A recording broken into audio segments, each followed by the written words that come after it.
Hello, everyone. Welcome to 1 Hour Conversation. My name is Mike from the YouTube channel of Did You See That? You can find my channel on YouTube along with my guests or guests as they join me, hopefully, to do these podcasts every week where we talk about anything and everything in this segment called 1 Hour Conversation.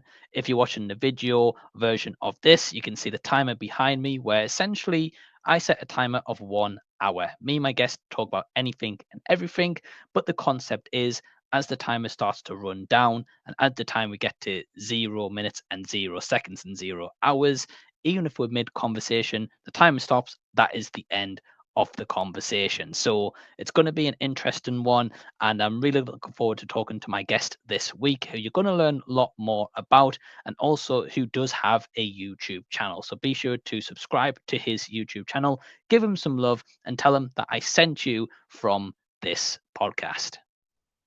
There we go. So, hello everyone. Welcome to 1 Hour Conversation. Today's episode and guest is a really good friend of mine who lives not too far from actually where I live. We've met in person several times. We've been to see several cinema showings together or just meeting up for a pint or a coffee. And that is my good friend Sammy G from his YouTube channel, Sammy G's World of Cinema. So, Sammy, how's it going, man? Hi, Mike. Thank you very much for having me here. Yeah, I'm not too bad, mate. This spring's been absolutely fantastic. Definitely been the best spring we've had in a long while, weather-wise. And yeah, it's been really good in the northeast.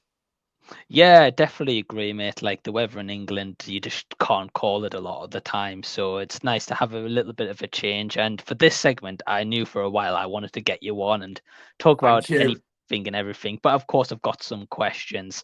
But I do want to just say again, for anyone who's watching, the link to Sammy G's YouTube channel is down below in the description box of YouTube and on Spotify.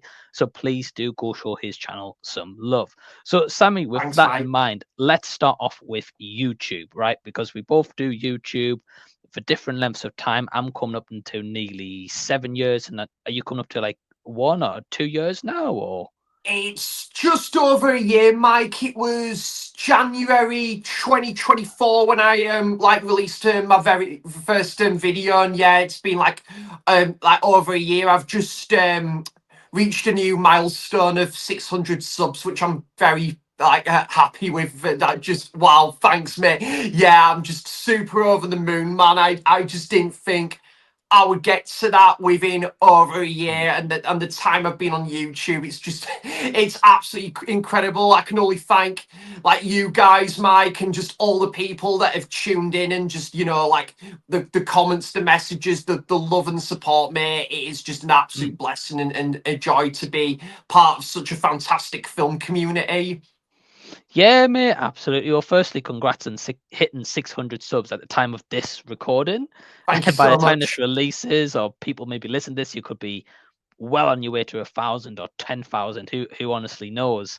But yeah, mate. So talk to me a little bit about YouTube. So you put your first video out in January 2024. Of course, it's kind of that journey of building your confidence and putting yourself in front of the camera, right? Which is daunting. So talk to me a little bit about like what highs you've had starting YouTube, but also some of the lows and some of the stuff that you have found you don't actually quite like about making YouTube videos or the reception that you've had. Yeah, Mike. So basically, obviously, like as you know, I was on like live streams. Like to begin with, I was kind of like tapping my toe into the water, sort of thing. It was about April 2023 time. I was on, like a lot of live streams with yourself and Peter, Play Tender guy, and all those other guys as well. Jackson at Horse 2 Cinema, and yeah, like just so many great live streams with so many wonderful people. Um, and yeah, it was kind of when I moved into like my own like solo flat here in Blythe. I went from shared living to living by myself, and that's kind of where I kind of was thinking about it more then. Yeah, do you know what this would be? This kind of like I've got a vision here that I could actually like start making my own like YouTube channel, like in like say like this dining room right here, and I was trying to yeah, Yeah. and it's like a luxurious table here, and Right. yeah, it's great like to get my records on display and like my VHS tapes and all that other stuff, but then to start to record my videos in here. And yeah, I remember. So actually, to fast forward, so moved into my flat November 2023. I went to New York for my birthday, January 2024, and then I remember on a train journey coming back from London to Newcastle, and I was thinking to myself, do you know what? I've been getting some great advice here of starting like a YouTube channel, and I've been thinking about it more and more. It was kind of playing on my mind, but in a good way. And then I announced it on Facebook, and then like a week or so later, I reached out to you, didn't I, Mike, and like Mm, to record my first ever video. And you know, like I have to give absolute massive merit and props to you, mate, for you know, like helping me out with you know, like the editing side of it to begin with, and the mm, thumbnails to begin with. Absolutely massive thank you once again there, Mike. Really, really just thank you so much.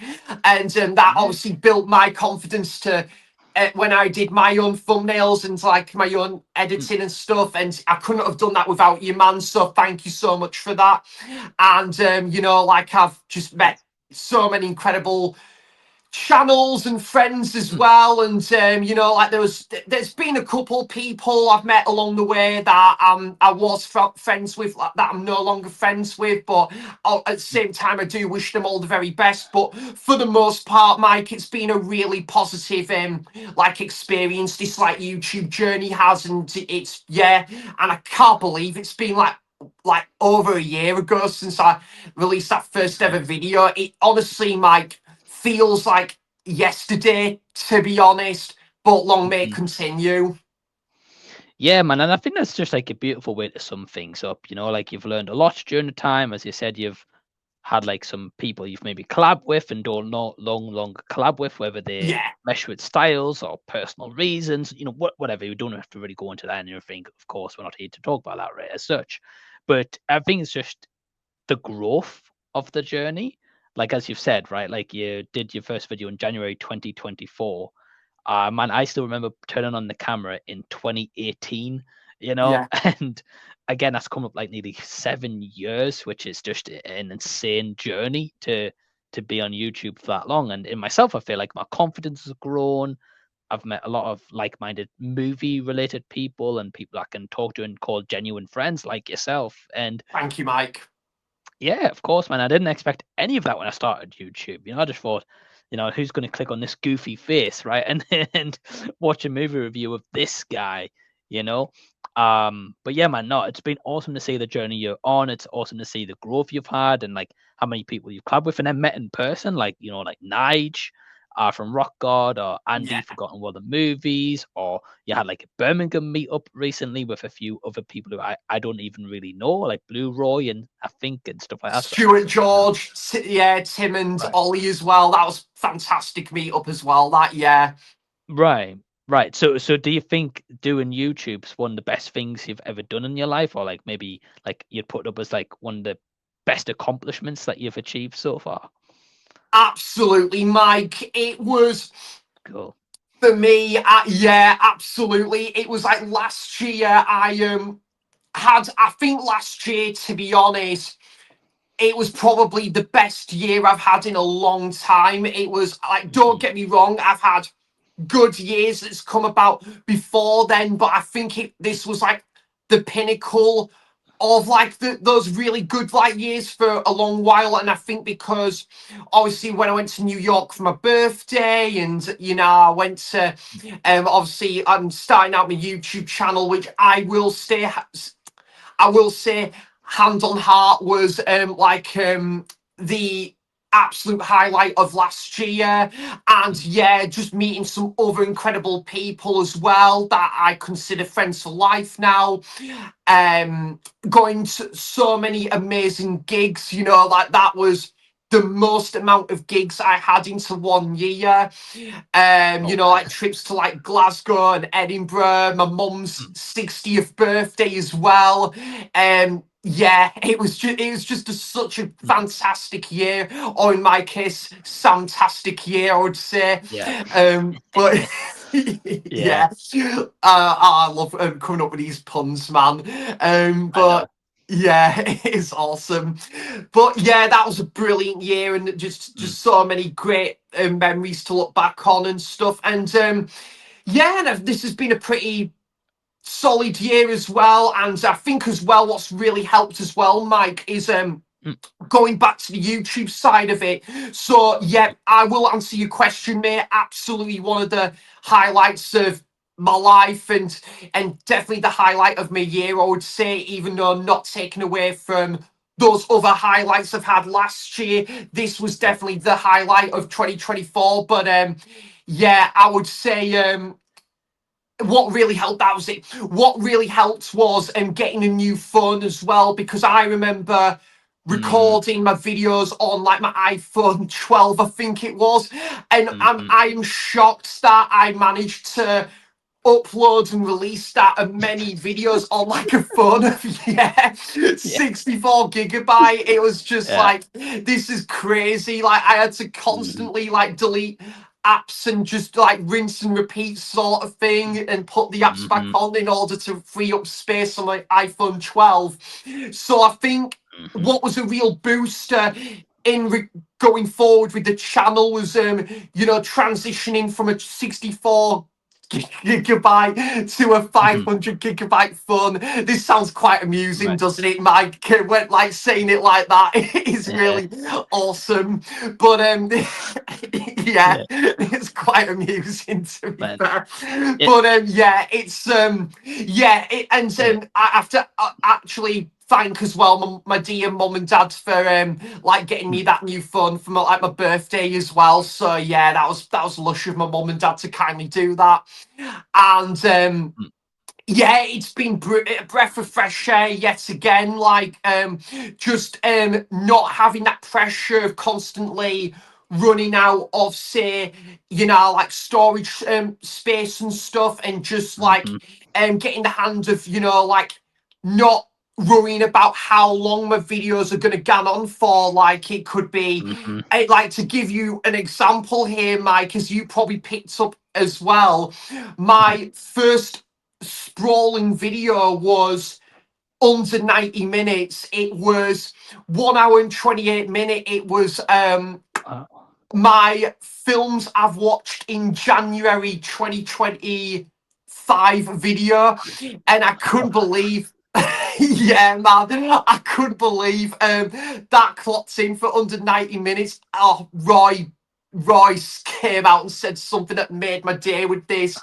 He said, because he did a great video on films under 90 minutes, Mm, and Roy said something along the lines of, if I ever do like a sequel to that video where I talk about other films under 90 minutes, I'll be sure to include yours as like a highlight in that video or something. It was brilliant. I just love yeah, the banter that goes on there. It's amazing. And then funny. like not only that, but then I then released my longest video, which was 1 hour and 37 minutes, where it was every film I watched in the month of April, and it kind of just Wow. spiraled there. Like the, Wow, man. the Crazy. I know, man, and the films I watched in the month of March as well, Mike. Like that video, thanks to my new phone, that video clocked in for like 1 hour and 33 minutes or something like that. Dedication, man. I'll give you that. Wow. Yeah, And you know what it is, mate? Like, you bring up a really good point. Like, so firstly, I mean, credit to you for putting out a video that long. I mean, thanks, Mike. firstly, I hope you've got amazing internet in your house because that takes ages to upload on YouTube. Oh my God, Mike. It was, I tell you what, man, Yeah. I will say the editing side of that wasn't easy, I tell you.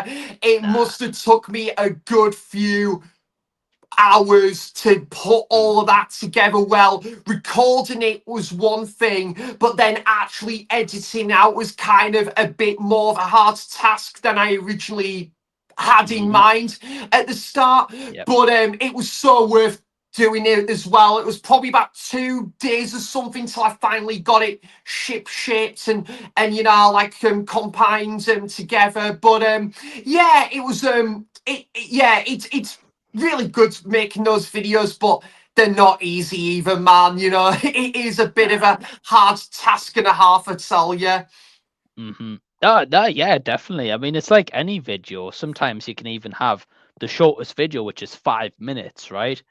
But then the amount of editing that goes in it, or like posters you've got to add in while you're talking, or like other bits and pieces that people don't realize, thumbnails and all that kind of stuff, that can be taxing. But one thing you bring up, which I found was really funny, and this is why I was giggling along while you're talking, is that whole phone situation. Man, I've been in that same position before I got Yeah, this phone. I've got like that phone, sorry, you can see behind me. Like same as you, man. Like, I didn't realize the phone storage when I was recording YouTube videos. I didn't realize I'd have that problem. So like a lot of time I'd be filming and I'm just talking away, or like you're on a roll when because we make mistakes and you have to like stop the video or restart it or edit whatever in. And man, I'd just be talking away. I'd be like, oh, I'm on a roll. Little did I realize halfway through, my phone's popped up at some point and being like, "Hey, you ran out of storage and we can't oh continue the man, rest of the video." So, mate, I made like yourself. I made sure that when I uploaded my phone, it had like 500 gigs on it. So it's like I've never had that problem since. But that's man, great. I've not even, Mike, because going back to what you were saying earlier, Mike. So mm, what how many gigabyte was that when you had like that issue with your phone? Because obviously I mhm, can definitely relate to that. Mine was yeah, 64 gigabyte. How much gigabyte was it for yours at the time? same, same as you. Really? Yeah. Yeah. Oh man, it was a pain. I think like you, I think I had an iPhone 12 as well, actually. Um, and yeah, mate, like since making that changes, we've both benefited massively. So that's a really good thing, at least. But no, man, cool Yeah, to hear your definitely. stories. Cool to hear about your YouTube journey. And I guess if anyone's on like a really long journey or a car ride, and you've got bit less than 2 hours to kill. Put on Sammy G's what he's been watching video, and you'll be there before you know it. Oh, cheers, uh, Mike. Yeah. Absolutely. Again, like what you were saying, someone who's kind of like in our WhatsApp group, we were like someone was saying that yeah, Sam, I've got like a fair bit of time to kill, like tomorrow, like with my journey. I'll put that video, I'll save that video for that journey or something. I'm like, Right. yeah, oh, thank you. Right. Like I'm kind of Exactly. humbled there. Oh no, no, definitely, mate. Yeah, yeah, no, definitely. Didn't mean to interrupt or anything. Yeah, no, I agree. Yeah, Oh no, like. no, you definitely weren't interrupting me, Mike. I just thought because you were saying about there like a car journey or bus ride that could take like less than Mhm. under 2 hours. I was just adding to that where someone I think in my WhatsApp group was saying, so Sam, I've got like a fair journey tomorrow and I'll save that video for then. I'm like, wow, I'm humbled by that. Thank you. That's Yeah, awesome. it's awesome. Yeah. So Definitely. yeah, Mike. And I will say that don't you think this year is just not to wish the year away, but this year is Mhm. flying already? Yeah, yeah, mate. Like it's crazy. So I mean, the day we're recording this is the 23rd of May. And yeah, man, it's crazy to think that like 5.5 months have gone already. And one thing I realized as I get older is just time's going quicker. Like when you're a kid and like you're in school and college, you don't really realize you're like looking forward to like the next half term break, and you're like, away from school, I can go do what I want for a week, 2 weeks, whatever. And now as adults, you just think, wow, like where's this time going? Or like as you said, right? Like you said, you like started YouTube in January 2024, right? Like nearly a year and a half already. In September, I'm coming to 7 years Wow, doing, Mike. sitting in front of a camera, talking to a camera for 7 years. It's insane. It's insane. But a question I do want to ask you, because for people who don't know, I came across you yourself, Sam, on like other people's live streams, then on like Instagram. Obviously, like you're a huge Doctor Who fan, and I need to know because I don't know if I've ever asked you this. How did the love of Doctor Who start? Was it when you were a child, or is it like as a teenager? Maybe someone introduced you to it. How did that all begin? Thank you for the question, because I love telling people about this as well, Mike. So thanks for that.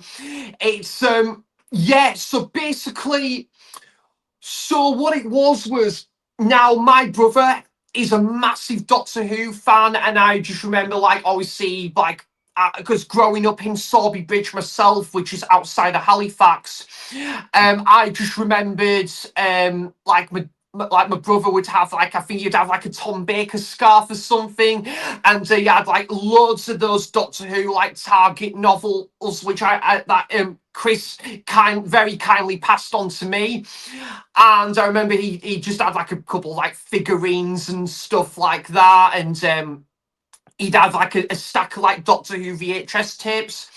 And then I think it was like I was a little bit of a wimp at the time when this like the Doctor Who got like rebooted, and I say that because I remember Doctor Who obviously rebooted. It came back into 2005, obviously with Christopher Eccleston and Billy Piper, and yeah, I remember when like obviously either Daleks or these gas mask zombies or the Slovene came on screen, and I was thinking quick eyes or something. It was like, oh god, you know, I pretty much nearly shat myself every time I saw one of those like monsters like on the screen, and Right. I think I'd even just like I would basically just wimp out, and I would just gone to bed early or something, and then I just yeah, and Mm. my family would sit down and watch Doctor Who, and I'd just be going to bed early and stuff because I didn't want to watch Doctor Who because I was a bit too scared to do so at the time. But then, yeah, and then I think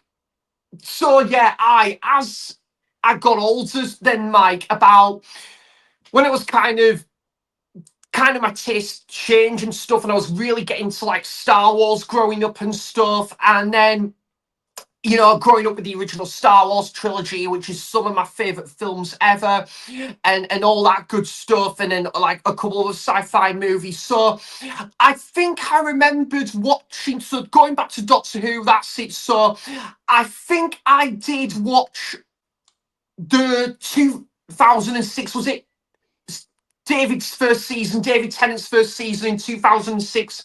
I did watch that finale with like Rose's departure and obviously the Cybermen and stuff. And obviously that was a bit of an emotional farewell for Rose's character. I did watch that, and I was pretty good with that at the time actually.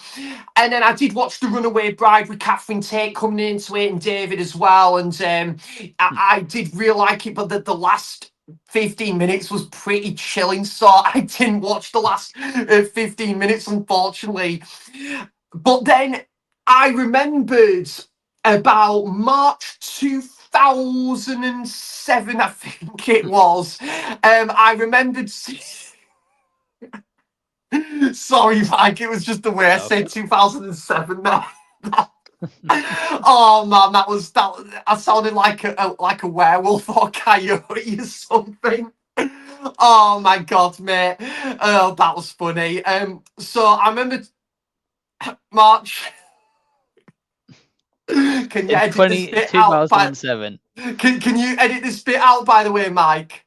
No, no, we're live. Oh, I was gonna say, right, I'll keep going. You're all I'll keep good. going. I wasn't sure if you were able to edit this bit out, mate. I wasn't too sure. Or, like, No, no. anyways, I'll keep going. I'll keep Aye, going. aye. Keep Yeah. going, mate.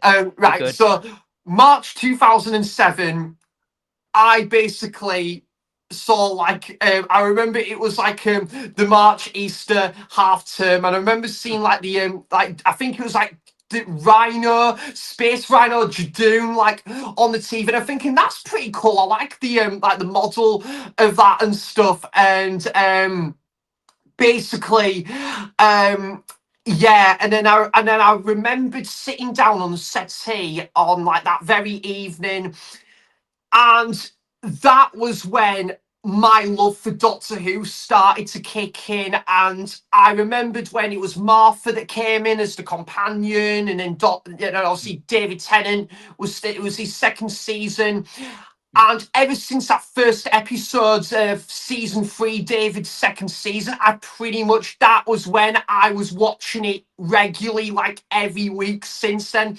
It's crazy to think about. I've been with Doctor Mm. Who for 18 years now. It is unbelievable, Mike, to think about that, saying it out loud like that. But yeah, and then I just pretty much fell in love with Doctor Who ever since then. David is Mm. still my favourite Doctor, like my childhood hero, and Right. then yeah, it was just so exciting at the time when I was obviously going to school, and obviously people in my school year, we were all watching Doctor Who like at the weekend, and was saying, oh guys, Doctor Who's on tomorrow, it's great to break up for the weekend and stuff. Right. And I just remembered either being on, like, I was out on a day out in Leeds or Bradford or somewhere, and I would say to either my mum or my dad saying, oh, mum or dad, Doctor Who's on tonight, we can't miss it. It was just such a great feeling, indeed. And yeah, like, I think I remember going to the likes of the Doctor Who experience. It was the exhibition, I think, in Manchester in 2007, Liverpool in 2008. When I went to that Doctor exhibition, I just remember collecting all the Doctor Who figures and magazines. I'd get the Doctor Who magazine every Thursday or something. God, Mike, I love talking Mhm. about this. And then, yeah, like, I was obviously really, yeah, it's just brilliant to look back on this. You Right. know, like a fellow Whovian since 2007. It's, yeah. Um, but yeah, and then it was really, I kind of went off Doctor Who a little bit in 2009. I didn't Mm. completely fell out of love with the show or anything like that. I think just because we didn't have like a full season of Doctor Who in 2009. I think where I was focusing on the likes of Star Wars or Star Trek at the time, or James Bond, other things. And I think 2009 was the year when I was really, really getting into film properly as well, like movies as well. And Mm. like trying to broaden my horizon with like other genres and stuff. So yeah, that's really good. Oh, do you know what, Mike? That could make a good video, actually. To be fair, I might even do a video about that sometime. Um, Yeah, but sure. yeah, Go for it. so oh yeah, thanks, mate. But yeah, 2010. Obviously, I was really sad when David departed. You know, I was Mm. absolutely gutted when David, you know, like regenerated on New Year's Day 2010, and you know, like it was very sad, bittersweet, like exit for the Doctor. But then we had Matt Smith came on board, and I then straight away still fell in love with the show because obviously Matt Smith as the Doctor was awesome. I loved his first season. His other two seasons were a bit inconsistent, but still all right.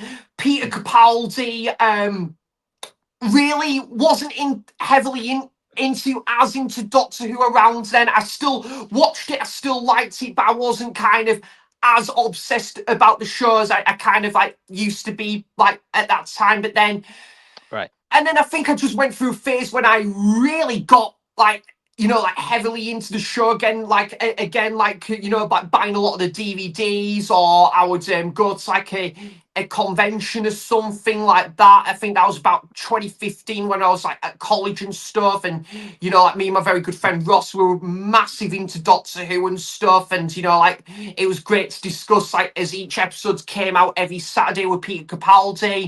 So Right. yeah, I kind of was really back into Doctor Who again when I was to the point where I was starting to like buy figures again and like DVDs and Mhm. stuff.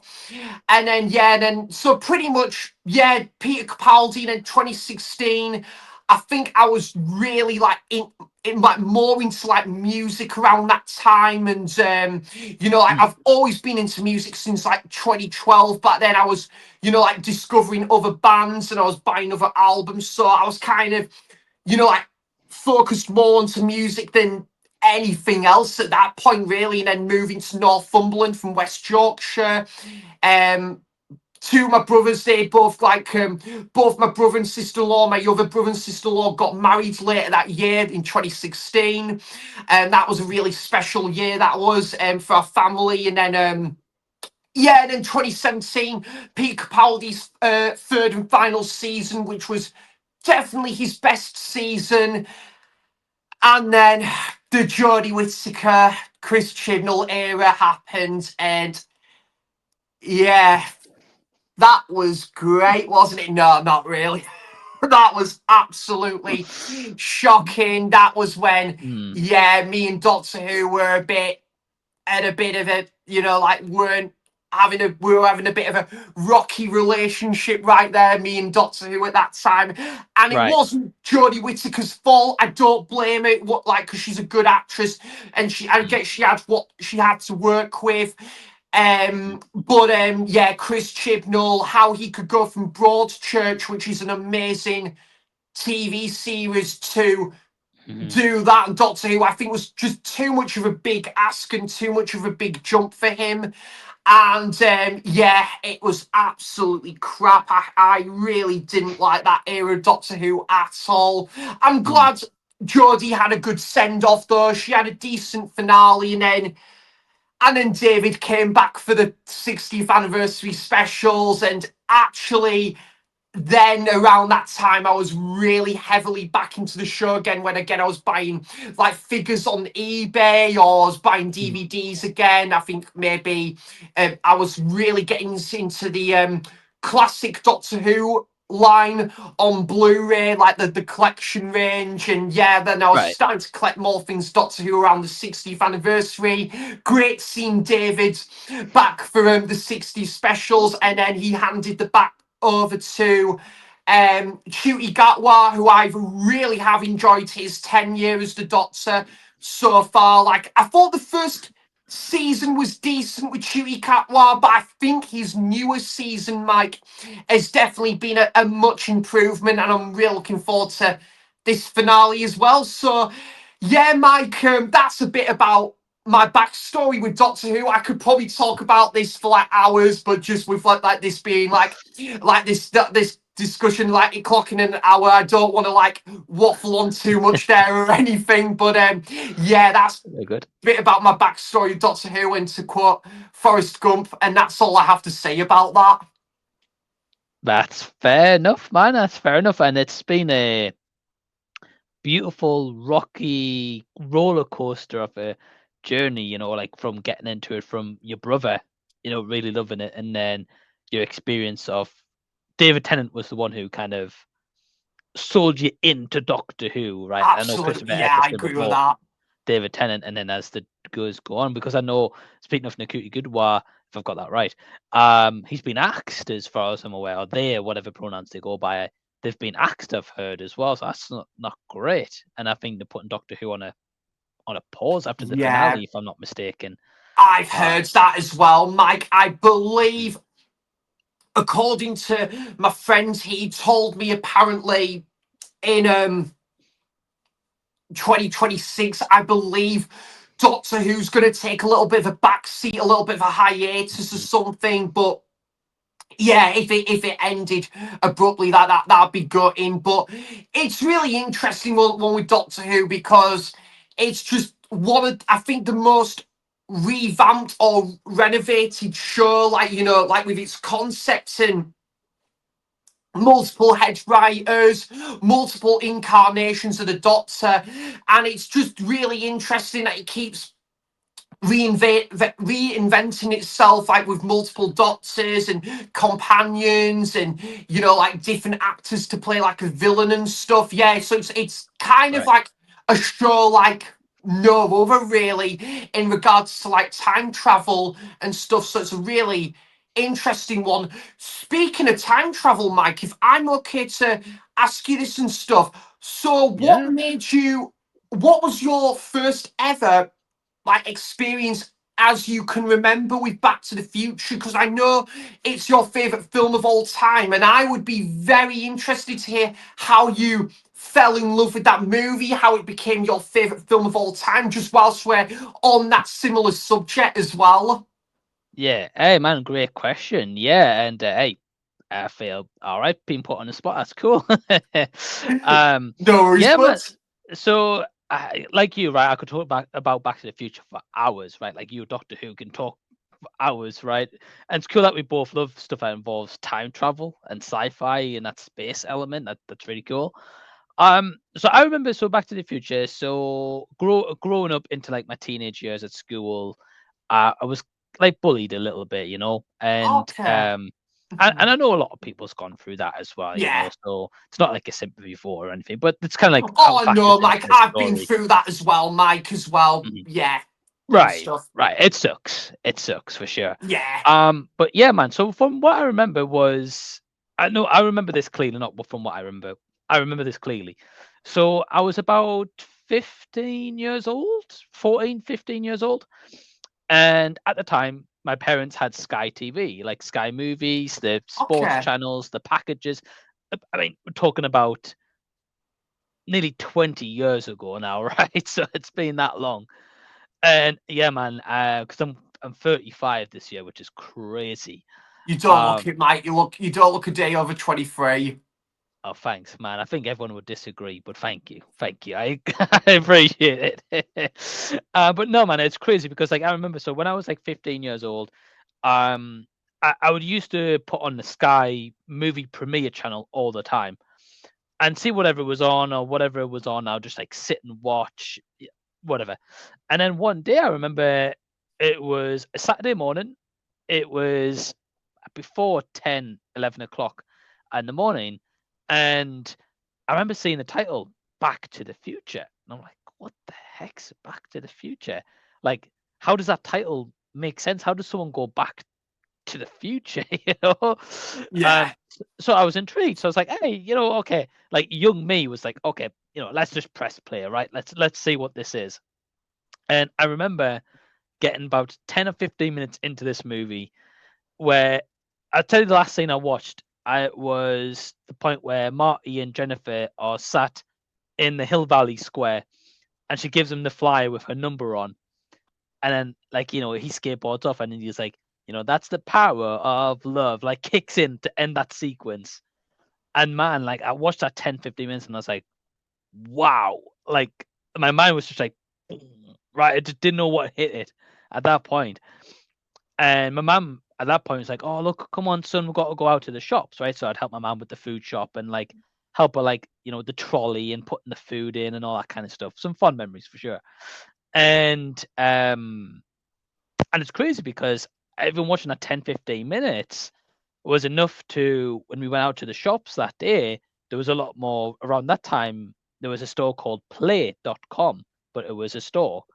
Okay. Um, and they used to have some of these stores in the UK, back when DVDs were huge, right? Like Blu-ray was maybe just starting up at this point, or maybe hadn't quite hit. And I remember at the shops, I was like to my mom, I was like, "Oh, mom, like I would love, like they made a trilogy of this." I was like, "Wow, I really want to watch this movie." And I think she saw how engrossed I was for the 15 minutes I'd saw on the TV. So shout out to my mom Sandra, awesome. And then she on that day we went to this DVD store. She bought me the trilogy like there and then. It was like £10 then on DVD, and that was on sale. And man, I just remember like coming home, I sat down and watched all three movies and loved them.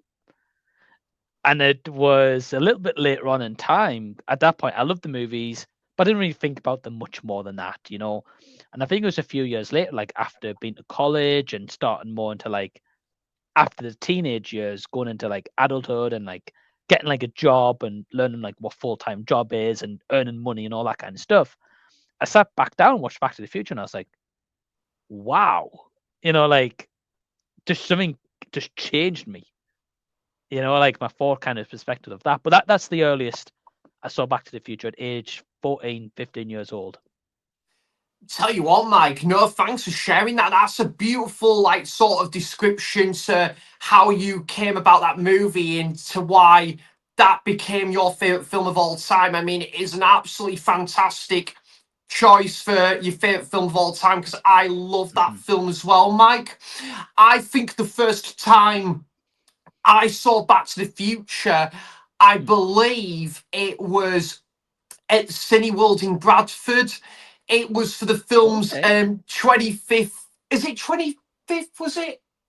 Yeah, it Yeah, was. They did a 25th re-release. Yeah. anniversary. Cineworld in like in Bradford. So this was October 2010, Yeah. and on a I was there. Saturday. Oh, nice, mate. So we went to obviously the similar sort of screening, but just obviously different city worlds, right? That's Right. cool. That's awesome. So, was that the one in Sunderland, by the way, Mike? Out of interest. Yeah. So in Sunderland, now it's called Omniplex. Yeah. But back then it was called Empire Cinema. So I remember going in there and they did a promotion for the 25th. It was either 25th or 30th anniversary. I can't remember which one it was, to be honest, but it was one of them I went to. And for that day, they were like, "Oh, we're gonna put like 1985 prices on our food." So man, like they had Pepsis that day for like £1.50, like a large Pepsi, and Wow. like a popcorn for like £1. I was like, "Whoa, dude, mate!" At that point, I was like, "This is the greatest day of my life," you know? Yes. Yes to that. Right. But it's awesome you got sold in Cineworld Bradford, though. That's really cool. Oh yeah, and I believe as well, Mike, if I'm not mistaken, that was my first time viewing of the movie. So Mm, to have my first time viewing of Back to the Future and at the cinema, that is just like mhm. next level stuff right there. Right. Oh yeah, Mike, it is a great movie. I love that film. I think the last time I saw Back to the Future was probably about 3 years ago, and it was actually on my birthday as well. So about 3 years ago. So I'm yeah, definitely overdue a rewatch of that one. I am Me curious too. as well, though, Mike. What were you saying? Sorry, mate. No, I was just saying me too. I'm due a Oh, rewatch definitely. as well. I'm kind of, you know what it is, man? Just very quickly, because I know you said you were going to ask me something there. I'm kind of curious when to rewatch the movie because I've got the collection behind me in the plutonium case there. Um, but this year is the 40th anniversary of Back to the Future, Oh, yeah, I forgot and about that. That's right, mental. right, right, crazy. And I'm kind of Yeah. thinking, like, will cinemas do a 40th anniversary like trilogy full day showing at a cinema? I'm thinking maybe like a Tyneside might do that I for the hope 40th, you know, so. like a full just marathon, right, of like all three movies. But then they might not. At the same time, they might just put the first one back on cinemas, you know, because it's the 40th anniversary of that first movie. So then I'm like, how do I rewatch it? Because then I also thought about maybe doing a live stream on my channel of like a charity stream, but doing like a full Back to the Future trilogy and just like talking to guests other hours of the day and stuff like that. So I don't know, man. I don't know. But what were you going to ask anyway? Sorry, didn't mean to interrupt there. No, no, sorry, mate. No, it was good to hear that, actually, Mike. I was going to say, but yeah, pretty similar to you. Just to add to that, Mike, I'm probably now going to kind of maybe sort of follow your lead, follow your trail as well there, like as in probably kind of maybe make a reservation for my next rewatch of Back to the Future and Mm, probably watch it like if it does potentially get a 40th anniversary screening, which I would be shocked if they didn't, considering with a massive movie like that as well. You know, like it's right.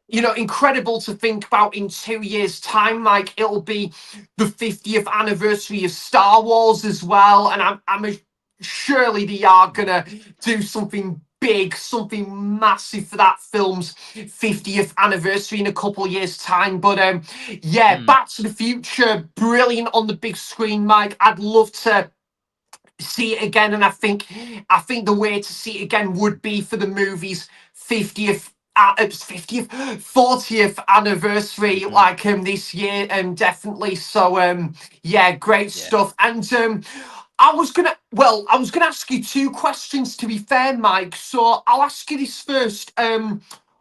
So I can't remember, you probably have to like talked about this. I'm sure, I think you would have talked about this already, no doubt, mate, but I just wanted to ask you, like, kind of like, where do you stand on part 2 and 3? Because I've talked to you about the Mm. original before, even before like this stream, but I don't think we've ever really discussed in a bit more depth about 2 and 3. So like, where do you stand Mhm. on them as movies as well? Yeah, great question, man. And I love having this discussion because, like, as I've grown older and seen those movies, sorry, like more and more and more, like my perspective has changed on them completely. So for like the longest time, like number one's always been my favorite, and it always will be. And then for the longest time, number two was my second favorite. Um, and then the third one, I was like, yeah, I really like the third one, but I was like, it's last. But then as I've gotten older, the first one's my favorite, then it's part three, then part two. Okay. And for me, the reason for that is with part two, I think it's great. Like, it's so cool they made a sequel to that original movie. I think that original movie could work perfectly just without any sequels, personally. But the trilogy definitely caps it all off, right? It explores more stuff. But I think for me, like part two, the first 15, 20 minutes of that movie is fantastic. Like the Yeah. future element, the hoverboard scene, the sports almanac, like there's just so much cool stuff in that 15, 20 minutes of what they predicted what 2015 was going to look like, right? Which some stuff's come true, some stuff not so much. Yeah. I'm still waiting for real hoverboards and flying cars, man. But I think not in our lifetimes, maybe lifetime after us, who knows? But I think for me, the reason why number two's dropped down to the bottom is because after that first 20 minutes, 25 minutes or so, it's a it's kind of like a rehash of the first movie. Yeah. It's told from like a slightly different perspective with a few, you know, space-time continuum disruptions because of the events of the first 20, 25 minutes. And I like the different perspective, but it's just Back to the Future again. So I'm kind of like, ugh, like I love the future stuff. If they did just a full movie on 2015 completely, that would be great. But again, really great movie. I really, really do love it. But then part three is great for me because it's a western, which like a space time traveling western movie. Like that's crazy to think putting those two ideas together. It's a movie that's original. They went for a different concept completely. They didn't rely on going back to the first movie or the second movie. They just went kind of balls to the wall and thought, "Hey, going to do something different." It's also Doc's story in the third one. Like the first one is a George McFly story. The second one is like a Biff Tannen story, but Marty's just there to put all these stories together as such. And then number three is a Doc story, right? He falls in love. He finds a companion. Like it's a really nice send off for him. Um. So yeah, man. So Back to the Future, Back to the Future three, Back to the Future two. And would you be up for Back to the Future Part 4, Mike? Yeah, Do you yeah, know I what? would, I think I probably would as well, to be fair. man. Because imagine, like I know people say a lot about Star Wars, right? And I've not seen some of the newest Star Wars series. I've seen like a few seasons of Mandalorian and I like that, don't get me wrong. But I mean, imagine the fandom of Star Wars to think in when that original movie came out, they had a space of time, there's three movies. Then as time's gone on, in 1999 they brought the prequel series out, which is now a lot more better received than it originally was. But I love the prequel movies. And then you've now got the newer movies, and they've had a little bit of a break from the movie spell, which I think they needed after the Yeah, I latest agree three. with that. But maybe those three might be a bit more well revered as time goes on. Maybe they might just be hated. I don't know. But being a Star Wars fan, it's just so cool to have like a brand new series come out, something different, animated style Star Wars. You get all this really cool stuff and new merchandise all the time. Like yes, people can say, yeah, that's just Disney making money, right? And it probably is. Then they're a business. But man, like imagine having that, but like for Back to the Future, That'd be like cool. yeah, like man, like so, like Emma, like obviously my wife, people who don't know, have said because I said like, well, hey, if they ever made Back to the Future, like, what would you want to see? And she's like, well, hey, why don't we get like a prequel series on Biff Tannen and like show how like Biff Tannen came to be Biff Tannen, right? Like you don't have to make a series where people feel sympathy for him, but to show like, right, well, why is he a bully? What did he have a bad childhood? Was he bullied in his early teenage years before he got to that school and bullying George McFly? There's just so many questions. Like you could do like a Biff Tannen prequel. Mate, in the movies, they never explain how Marty and Doc became friends. This is it. Do you know You what? know? Yeah, you pretty much said it all there, Mike. But I will say, I think considering Back to the Future being that much of a popular trilogy, and it's a well-beloved collection of films for a reason.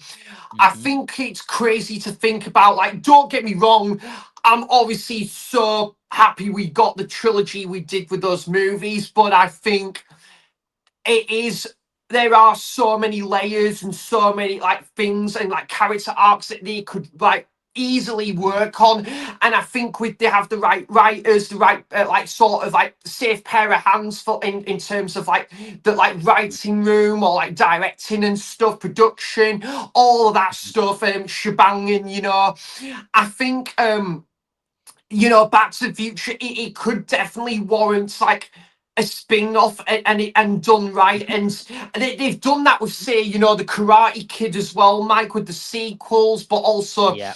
the spin-off with Cobra Kai as well. And it's getting this Mm-hmm. is it like a legacy film as well with Karate Kid Legends, which I do plan on checking that film out as well. Need to Yeah. catch up on well, I'm not going to have time to catch up on Cobra Kai, but I will watch part two, three, and the one with Hilary Swank. Is it the next Karate Kid? So I'll try Yeah. and get those Yeah. movies watched before this new one comes out. But yeah, Mike, I'm kind of surprised as well. Like after all this time that Back to the Future's only had as far as a trilogy, a great trilogy it is, of course, but I'm kind of surprised to why no one's ever thought of doing like a spin-off and so forth. It's had like a musical and a stage play, which Yeah. is still brilliant, and I kind of regretfully never taken that opportunity up to go and see that stage play when I had that like opportunity, because I can only Mm-hmm. imagine it would have been just mind-blowing right there. Just Mm-hmm. would have been in my absolute element watching Back to the Future come to theatre. It's just like what's not Yeah. to attend about that, really. I mean, I was probably on a bit of a schedule that time, but if I'd Right. get another opportunity, then absolutely would love to attend to that. But Yeah. yeah, I think as Yeah. well, learning a bit more about, like you were saying about Marty and Doc's friendship and stuff, Mike, and also maybe a bit more about George McFly, because obviously George's like backstory and stuff, like you learn about Mm-hmm. his life in like the 1955. It was quite interesting. So if they did maybe a bit Mm-hmm. more on that as well, that could be Yeah. really interesting. So what's your thoughts on that as well, Mike? Yeah. Yeah, no, I agree with you, man. So, like, the reason why they've not done any more Back to the Future is because the writer Bob Gale, he obviously must own the rights, and he never like sold them on to a studio. I'm guessing, Okay. and he's always said that over his dead body there would be another movie. Um, but I think in the day and age where Cobra Kai was in the right hands of people who loved the Karate Kid, man, I definitely encourage you at some point, maybe not now because the movie's coming out next week, but Cobra Kai elevates those movies and like makes those movies look like Oscar winning movies. It's crazy. So man, I don't know, like I think Back to the Future has so many routes and avenues it can do and go down. Like you could do prequel series, you could do a future spin-off like movie where because Christopher Lloyd said he would come back and do it again. He said he'd only do it if Michael J. Fox came back. So my idea would be if you were to have Michael J. Fox come back, have him on the TV screen in the car because it's futuristic. You can make it because DeLorean got smashed in part three. So you can build a brand new DeLorean, but you can, modify it with like some future gadgets and stuff, right? But you could have like a TV screen in the middle of the car, and he's on the TV screen, and maybe his grandkids time traveling with Doc Brown instead. But like he's there on a TV screen and he's talking throughout, so he's still prevalent in the movie, and you're still seeing him. So you still got original Marty there, you still got original Doc Brown there, but you've got like a brand new grandkid character, which I know a few years ago a deep fake went round of Tom Holland, and I was like, Okay. wow. I was like, he really looks like a young Michael J. Fox in that deep fake. So yeah, mate, I don't know. I think it's interesting. I think there's scope to do more Back to the Future stuff. Even if they were to do maybe like a brand new animated series, even. Um, you know what it is at this point in time. The musical's great. Highly recommend go see the musical if you ever get a Yeah. chance to.